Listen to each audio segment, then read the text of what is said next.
Alors, bonjour. Comme prévu dans la capsule précédente, je vous parlais que j'allais vous montrer des exercices qui allaient être très intéressants pour vous remettre en forme en début de cette année. Alors, ce que je vais vous proposer, c'est 5 exercices qui peuvent être faits à la maison. Je vais vous donner une prescription d'exercices pour chacun de ces exercices-là. Donc, on définira ensemble combien de répétitions on fait, combien de séries. Puis, on commence sans plus tarder avec le premier, qui est le squat. Alors, je me déplace, je vous montre ça. Je ne prendrai pas beaucoup de temps sur la description de l'aspect technique, mais je vous montre un peu c'est quoi le mouvement. Le but, c'est de vous faire bouger. Donc, à la maison, vous allez pouvoir faire ces exercices-là aussi. Je vais me placer de côté. Le squat, c'est l'équivalent de s'accroupir un petit peu vers le bas. Mais pourquoi je le fais de côté? C'est important d'avoir le dos qui va être bien positionné, puis les genoux qui ne dépasseront pas trop les pieds non plus. Donc, on va descendre les fesses vers le sol. Puis je peux, si je veux, placer mes mains sur mes hanches devraient basculer légèrement vers l'avant. Puis je vais garder mon dos droit, engager mes abdominaux avant de descendre. Je pourrais faire un contrepoids avec mes bras comme ça ici. Donc ça, c'est le squat. Super bon exercice pour les cuisses, les fesses, les abdominaux, le dos. C'est un exercice très complet. Par la suite, ce qu'on va faire, on va aller voir la planche. Donc le deuxième exercice, c'est la planche. La plupart des gens savent que c'est un exercice d'abdominaux. Je vais vous montrer rapidement comment bien faire la planche, puis c'est quoi une version qui serait mal faite. Alors, sans plus tarder, je me recule un peu, puis on regarde ça ensemble. Donc, une des premières choses que les gens vont mal faire, ça va être de se placer sur les coudes, on va se placer sur les pieds, puis on va souvent laisser les fesses descendre un petit peu trop bas. Fait qu'on va avoir le dos qui va être arqué. On a l'impression qu'il y a un travail qui se fait, mais le travail n'est pas nécessairement au bon endroit. Donc ça serait une mauvaise position. Il faut faire attention aussi, on ne veut pas avoir les fesses trop hautes puis le dos arrondi comme ça. Il faudrait trouver le juste milieu. Le juste milieu, l'exercice le dit, la planche, on essaie d'avoir la colonne qui est relativement droite. C'est correct que le bas du dos soit légèrement creux parce qu'il est fait comme ça, c'est naturel, mais on va s'assurer d'avoir les abdominaux qui sont engagés. On va s'aider un petit peu avec les fesses, en serrant un petit peu les fesses, puis on va déplier les genoux légèrement. Ça va vous assurer de bien sentir l'exercice qui se fait au niveau des abdominaux et non pas dans les autres parties du corps. Donc, je peux commencer sur les genoux un petit peu, je les garde pliés, je serre un petit peu les fesses, les abdominaux en même temps, puis je vais décoller mes fesses un petit peu plus haut. Je m'assure que mon haut du dos soit pas trop rond. Fait que je peux le laisser descendre un petit peu mon haut du dos au travers de mes omoplates pour réussir à avoir une bonne position. Les genoux fléchis me permettent de bien sentir mes abdominaux qui vont travailler. Puis déjà à partir de là, on a un super bon travail. Si vous n'êtes pas capable de le faire sur les coudes, sur les pieds, n'hésitez pas à le faire sur les genoux. C'est super bon aussi. On s'en va voir le troisième exercice qui est le burpees. Alors, je vous explique un peu pourquoi le burpees est si intéressant. C'est un exercice qui est très exigeant physiquement. C'est bon au niveau de la musculature en endurance. C'est bon au niveau du contrôle de la mobilité. Fait qu'on va créer un peu d'étirement actif en faisant cet exercice-là. On va chercher un bon dynamisme au niveau cardiovasculaire. On peut même aller chercher un peu d'explosion dans le geste. Alors, c'est vraiment quelque chose qui est super pertinent. C'est pas facile à exécuter pour personne, je crois. Il y en a qui ont une facilité pour ça, mais c'est beaucoup plus rare. Pour se remettre en forme, c'est un bon choix, surtout si à la maison on n'a pas d'équipement. Ça va être quelque chose de super intéressant parce qu'on va être capable de monter la cadence, monter le niveau d'intensité assez élevé pour avoir des résultats quand même assez rapides sur la progression. Alors, ce qu'on veut faire, en fait, c'est pas super compliqué, mais je vais le décortiquer dans cette vidéo-là. On va descendre les mains au sol. Je vais reculer soit un pied en arrière à la fois ou je pourrais y aller carrément les deux pieds en même temps avec une petite propulsion comme ça ici. Puis je pourrais ramener soit une jambe à la fois ou ramener mes deux jambes pour éventuellement me relever, faire un léger saut. Donc le but, là, c'est de pouvoir faire cet exercice-là d'une bonne façon technique, puis après ça, d'évoluer selon votre condition physique actuelle. Fait que si vous voulez l'exécuter à la maison, il n'y a aucun problème à descendre les mains, descendre une jambe à la fois, ramener une jambe à la fois, de remonter, puis de ne pas faire de saut, ou carrément juste faire un petit saut, ou d'y aller avec un mode plus dynamique, ou ce qu'on va y aller en sautant comme ça ici. Donc le burpees, super bon choix. On s'en va voir le quatrième exercice. Alors, notre quatrième exercice, c'est le One Leg Romanian Deadlift. Donc, c'est le deadlift roumain à une jambe. On va faire ça ensemble. Ça ressemble à l'arabesque. Donc, on va chercher une partie de travail au niveau de la fesse, du derrière de la cuisse. On va chercher la stabilité, l'équilibre. Super important qu'on soit en bas âge ou en âge plus avancé. Cet exercice-là, moi, je le recommande à beaucoup de mes clients que j'entraîne. Super intéressant pour travailler la mobilité, la proprioception des jambes, des chevilles, des genoux, des hanches, même du dos. Alors, je vous montre ça rapidement. Vous pouvez faire ça à la maison pour avoir plus de sécurité vu que je ne suis pas là avec vous.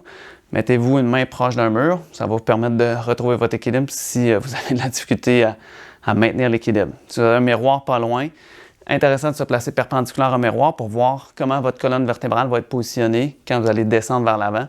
On veut s'assurer de ne pas avoir un dos qui est rond. Ça veut dire quand je descends, je ne veux pas avoir personne le dos rond comme ça. Donc, on va s'assurer de ressortir la poitrine, engager les muscles abdominaux. On peut avoir le dos, encore une fois, légèrement creux. Ce qu'on ne veut pas, c'est avoir un dos rond. Donc, il peut être droit ou creux légèrement.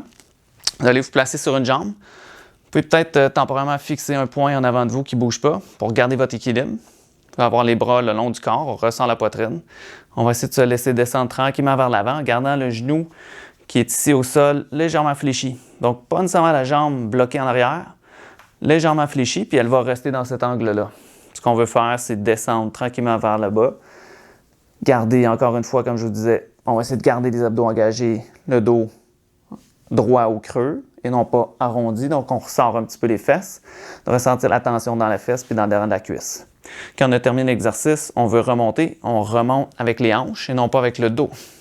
Donc, exemple, à ne pas faire, c'est quand je suis rendu en bas, je ne veux pas remonter avec ma colonne comme ça ici.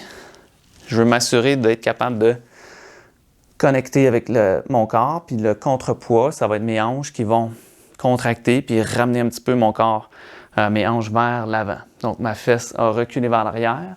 Je vais la renvoyer vers l'avant, ici en position neutre. Et voilà. Alors, notre 5e exercice, ça va être le chien de fusil. C'est un exercice qui peut s'apparenter un petit peu à l'arabesque qu'on vient de faire précédemment au numéro 4. Par contre, il est un petit peu plus facile pour l'équilibre. Quand on travaille en équilibre sur une jambe, c'est pas évident. Donc, je vous montre le prochain. On travaille encore là la musculature du dos, on travaille la musculature des abdominaux, puis la coordination cette fois. On veut avoir les mains en dessous des épaules. Ça veut dire pas trop les fesses en arrière comme ça ici, pas trop en avant. Donc, les mains sous les épaules, les genoux, les cuisses en fait vont être droites. On s'attend à ce que les cuisses soient droites et non pas trop inclinées vers l'arrière ou trop inclinées vers l'avant. Ce qu'on va rechercher, c'est un dos droit. Donc, la colonne qui va être plutôt droite. Si je déposais une planche ou un bâton sur mon dos, bien, ma tête, mon tronc, puis le bas de mes fesses devraient être alignés. On veut éviter d'avoir un dos qui est trop rond. Donc, je ne voudrais pas partir trop arrondi comme ça ici. Puis éviter aussi que le dos soit trop creux. Donc, on veut éviter ces positions-là. Pour le moment, ce que je vais faire, c'est engager un petit peu mes abdominaux. Donc, en contractant mes abdominaux, en essayant d'imaginer que mon nombril va rentrer dans mon ventre, je vais alterner un bras puis une jambe opposée qui vont décoller du sol. C'est pas obligatoire de lever très haut. Déjà, à la base de maintenir cette position-là, c'est un bon travail des abdominaux. Puis on a un travail aussi de la musculature profonde du dos qui va travailler. Puis on peut maintenir la position comme ça quelques secondes. Puis on pourrait ramener en contrôle. On transfère le poids sur des points opposés. Ça veut dire que si je veux lever ma main gauche, ma jambe droite, je vais mettre ma main droite en appui, mon genou gauche en bon appui au sol. Puis à ce moment-là, tranquillement, je vais décoller pour être sûr que mon corps travaille à stabiliser ma colonne vertébrale. Puis d'essayer de garder un bon mouvement. On va faire attention de ne pas lever la jambe trop haut pour ne pas avoir un dos qui va creuser. Puis on va faire attention de ne pas étirer le bras trop en diagonale. On peut aller un petit peu en diagonale vers l'extérieur, mais pas trop vers l'intérieur pour assurer qu'il y a un bon équilibre entre les deux segments. On ramène en contrôle. Puis voilà. Donc on alterne les côtés. On maintient la position quelques secondes. Pour celui-là, vous pourriez maintenir peut-être 2, 3, 4, 5 secondes. Si jamais ça devient trop facile, bien, on pourrait aller pour une période plus longue que ça. On vise la fatigue aussi au niveau de la musculature des abdominaux, puis la musculature qui est le long de la colonne vertébrale. Alors ça, c'est un autre super bon exercice qui nous rapproche peut-être de la fin d'une série. Là, vu que c'est le 5e, on est au sol, on pourrait s'en aller vers les étirements, qui sera ce qui s'en vient dans la prochaine capsule. On va parler de power stretch, ça veut dire des étirements qui sont performants, qui sont intéressants sur plein d'aspects, que ce soit au niveau du nombre de muscles qui vont être travaillés pendant ces étirements-là. Avant la conclusion de cette vidéo, il faut vous parler peut-être un petit peu plus précisément de combien je fais d'exercices, combien je fais de répétitions par exercice, qu'est-ce que je fais avec ça. Donc le numéro 1, c'est le squat. On va s'assurer de peut-être viser des séries de 10. Vous pourriez faire des séries de 15, vous pourriez faire des séries de 20. Ça dépend un peu de votre forme actuelle. On se rappelle toujours qu'on vise la fatigue, mais pas la douleur. Donc, il doit y avoir une fatigue qui est ressentie. Elle doit être symétrique généralement. Si vous avez mal à un endroit, c'est asymétrique, c'est louche. Soit vous arrêtez l'exercice, vous me contactez, puis on pourra peut-être réviser ensemble qu'est-ce qui est à faire à ce moment-là. Donc, sur le squat, vous pourriez faire une série si vous débutez. Si vous avez déjà un peu d'expérience, 2 séries. Si vous êtes pas mal expérimenté, vous pourriez aller à 3, 4, éventuellement peut-être même un peu plus, dépendamment de votre niveau.